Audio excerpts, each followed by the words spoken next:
Hello friends, in this video we are dealing with the biosynthesis of glycogen.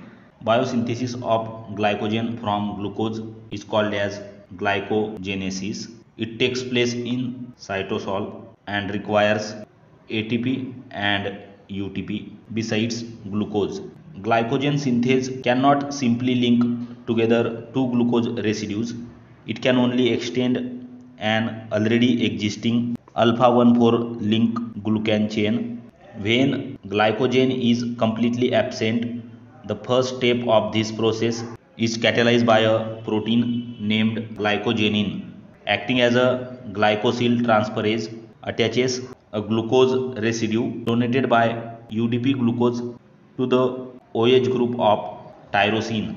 Glycogenin then extend the glucose chain by up to 7 additional UDP glucose donated glucose residues to form a glycogen primer. Only at this point glycogen synthase commences. Glycogen synthesis by extending the primer. Glycogen synthase is responsible for the formation of alpha 1,4 glycosidic linkages. This enzyme transfers the glucose from UDP glucose to non-reducing end of glycogen to form alpha 1,4 linkages.